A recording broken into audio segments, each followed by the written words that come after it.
कोणता गाव हागणदारी मुक्त झालं पाहिजे, गाव हागणदारी मुक्त झालं पाहिजे। अनेक ठिकाणी मी पाहतोय लोक पंढरपूरची वारी करताय, पुढे त्र्यंबकेश्वरची वारी करताय, पुढे पैठणची करताय। मुलांना विनंती आहे, मी क्षेत्रातली वारी करणारी मंडळी मी बघतोय, पण सर 40 वर्षापासून हा नंदकुमार खरात यांनी खांद्यावर झेंडा घेतलाय, गाव हागणदारी मुक्त झालं पाहिजे।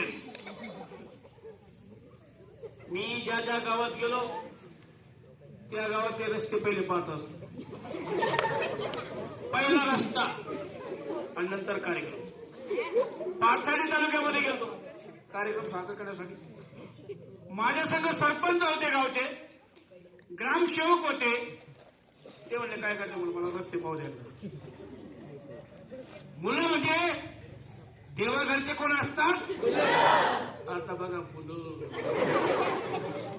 अधिक मुलं, मुलांना रस्त्याची पाहणी करीत असताना हातावर खांद्यावर झेंडा होता, माझा हागणदारी मुक्त गाव झालं पाहिजे, आणि पहिलंच गुलाबाचा फुल रस्त्यावर एवढा पडेल दिसतो मला।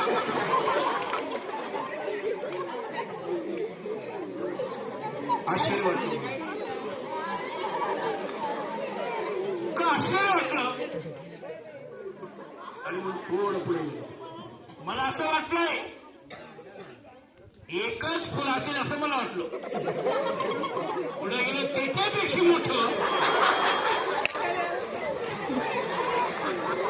त्याच्यापेक्षा मोठं आणि एकदम फ्रेश फुल, टवटवीत फुल। हागणदारी मुक्त गाव झालं पाहिजे।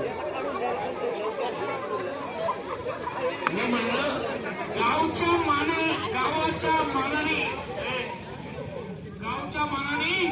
हे 2च फूट असतील असं मला वाटलं, म्हणून 50 फूट पुढे गेलो, सगळ्या पटराच्या पटरा